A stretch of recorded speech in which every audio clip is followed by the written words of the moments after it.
अस्सलाम वालेकुम व्यूअर्स, क्या हाल चाल है। उम्मीद है कि आप लोग सब खैरियत से होंगे। तो आज हम बात करने वाले हैं इस व्लॉग में कि आप सूडान का वीज़ा कैसे हासिल कर सकते हैं, वो भी किसी बगैर एजेंट के।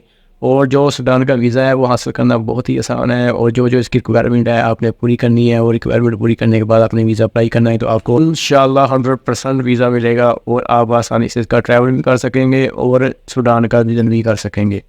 तो जो इसकी रिक्वायरमेंट है वो हम आपको इस वीडियो में बताने वाले हैं। तो वीडियो शुरू करने से पहले आप दोस्तों से रिक्वेस्ट है कि जो दोस्त इस चैनल पर नए हैं वो इस चैनल को सब्सक्राइब कर लें और बेल आइकन को क्लिक कर लगे, हर आने वाली नई वीडियो आपको आसानी से मिल सके। तो जो इसकी सबसे पहली रिक्वायरमेंट है वो आपको चाहिए, इसका फॉर्म फिल करना है। इसकी जो ऑफिशियल वेबसाइट है आपने इनकी ऑफिशियल वेबसाइट पर जाना है और वहाँ पर फॉर्म डाउनलोड कर लेना है और फिल कर लेना है। फिल करने के बाद आपको चाहिए आपका पासपोर्ट कम से कम लास्ट 6 मंथ वैलिड हो, और आप तब ये वीज़ा अप्लाई कर सकते हैं। और जो इसका जो उसके बाद जाते हैं आपका आईडी कार्ड। आपने आईडी कार्ड की कॉपी लेनी है, एक तो नॉर्मल कॉपी होती है वो भी आपने साथ रख लेनी है, और जो इसकी दूसरी कॉपी है A4 साइज पर जो कलर कॉपी है वो भी आप साथ अटैच कर लीजिएगा, वो भी काम आ जाती है। वो उसके बाद चाहिए आपको 4 other passport size white background के साथ फ़ोटो जो आपने साथ अटैच करनी है। और उसके बाद आ जाती है आपकी बैंक स्टेटमेंट कम से कम लास्ट 6 मंथ की हो, और उसमें क्लोजिंग बैलेंस इतना ज़्यादा तो नहीं होना चाहिए, कोई मसला नहीं है, क्योंकि जैसे आप नॉर्मली होना चाहिए वो कुछ 7-8 लाख रुपये हो तो फिर भी आपका ये वीज़ा अप्लाई हो जाता है। और उसके बाद आ जाता है अकाउंट मेंटेनेंस लेटर। आपका बैंक अकाउंट मेंटेनेंस लेटर होना चाहिए, और ये बैंक अकाउंट मेंटेनेंस लेटर और उसके बाद आ जाता है जो बैंक स्टेटमेंट, ये दोनों ही आपकी टेस्टेड होनी चाहिए। तो ये टेस्ट करवा के ये भी साथ अटैच कीजिएगा। और उसके बाद आ जाते हैं आपका वीज़ा रिक्वेस्ट लेटर। जो वीज़ा रिक्वेस्ट लेटर है आपने अपने कंपनी के लेटर हेड पर तैयार करना है, ये नहीं कि वो नॉर्मल आप तैयार करें। वीज़ा रिक्वेस्ट लेटर आपने अपनी कंपनी के लेटर हेड पर ही तैयार करना है। और अगर आप इसके साथ प्लान टूर भी तैयार कर लें तो वो और बेहतर हो जाता है, क्योंकि बाद में हम जब फाइल सबमिट करवाने लगते हैं एम्बेसी में तो वो हमसे पूछ लेते हैं कि आपने कहाँ पर विजिट करना है, या जिस कंट्री में हम विजिट अप्लाई कर रहे हैं तो वो पूछ लेते हैं कि आपने कहाँ कहाँ घूमना है। तो फिर हमको उस टाइम तो देन में नहीं होता कि हमने कहाँ कहाँ घूमना है, अगर पता हो तो फिर हम बता देते हैं कोई 1-2 जगह, नहीं तो हमें नहीं पता होता। ठीक है, बाद में नए बंदे को नहीं पता होता तो वो फिर आगे से चुप कर जाता है, उन्हें पता चल जाता है कि इसे कुछ भी नहीं पता है, तो उस पर वजह से भी वीज़ा रिफ्यूज़ हो जाता है। तो आपको चाहिए आप साथ प्लान टूर तैयार कर लें। अगर वो आपसे पूछे कि आपने कहाँ कहाँ घूमना है तो आप उनसे बोल सकते हैं कि इसमें प्लान टूर भी हमने ऐड किया हुआ है, वो चेक कर लें।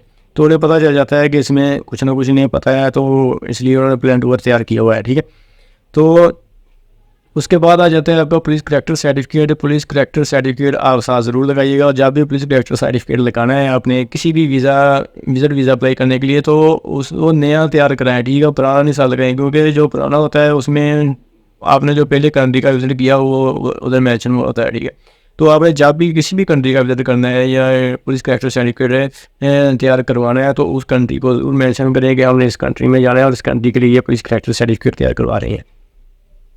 तो उसके बाद यदि आप चैम्बर ऑफ कॉमर्स की सर्टिफिकेट साथ लगाएं, और उसका जो कार्ड होता है चैम्बर ऑफ कॉमर्स का वो भी साथ लगाएं, उसकी जो कॉपी है वो साथ लगाएं। ठीक है, तो चैम्बर ऑफ कॉमर्स की सर्टिफिकेट की कॉपी साथ लगाएं। उसके बाद आ जाता है आपका इन्विटेशन लेटर भी इसके लिए लाजमी है।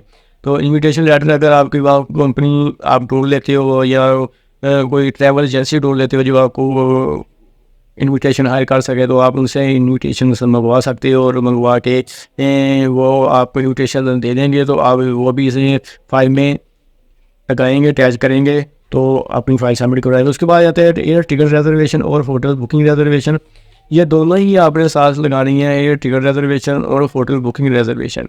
ठीक है, ये सारी फाइल तैयार करवाने के बाद आपने जाना है इनकी जो कौंसलर है एम्बेसी है वहाँ पर जाना है, वहाँ जाकर आपने ये फाइल सबमिट करवानी है और अपना वीज़ा अप्लाई करना है। और जो इसकी एम्बेसी फ़ीस है, एम्बेसी फ़ीस तकरीबन इसकी $150 तक इसकी एम्बेसी फ़ीस है। एम्बेसी फ़ीस रोज़ाना कभी बढ़ जाती है कभी कम हो जाती है, ये स्टेबल नहीं हो रही है। जैसे डॉलर से स्टेबल नहीं हो रहा है वैसे ये भी स्टेबल नहीं हो रही है, तो इसमें कोई परेशानी वाली बात नहीं है। तो आप उनसे पूछ भी सकते हैं कि इसको मैसी फ़ीस इतनी है, और मैसी फ़ीस आप $US में देंगे। अगर आप जारी फेडेक्स से भी रब्ता कर सकते हैं, अगर वो सूडान का वीज़ा अप्लाई करते हुए तो उनसे आप भी अप्लाई करवा सकते हैं, नहीं तो फिर डायरेक्ट उनकी एम्बेसी में ही जाना पड़ेगा जो इस्लामाबाद में। तो ये थी वीज़ा की इंफॉर्मेशन और ये रिक्वायरमेंट थी जो आपको मैंने बताई है। तो जो सूडान कंट्री वैसे भी मुस्लिम कंट्री है, अच्छा कंट्री है, विज़िट के वजह से भी अच्छा है, और ये सारा यूरोपियन कंट्री से बॉर्डर शेयर करता है, इधर अफ्रीका से बॉर्डर शेयर करता है, ये अफ्रीकन कंट्रीज आते हैं। ठीक है, उधर जो पानी रास्ता है वो उधर से ये यूरोप के कंट्री से करता है शेयर बार्डर। लेकिन आप अगर विज़िट करके वापस आ जाते हैं तो वापस आने के बाद आपके जो ट्रैवल हिस्ट्री है वो कारगर साबित होती है, ठीक है। वो जो आपकी ट्रैवल हिस्ट्री बन जाती है, वो अगर आप लीगल तरीके से किसी भी कंट्री में जाना चाहते हैं तो फिर आपके लिए कोई मुश्किल नहीं होता। आप स्टेप बाय स्टेप जैसे जो करते हैं तो आपको फ्यूचर में अच्छे कंट्री में जाने के लिए कोई मुश्किल नहीं पेश आती, वो आप आसानी से उसका वीज़ा हासिल कर सकते होते हैं। तो इसके साथ ही वीडियो को एंड करते हैं, मिलते हैं नेक्स्ट वीडियो में, तब तक के लिए मैं इजाज़त दें, अल्लाह।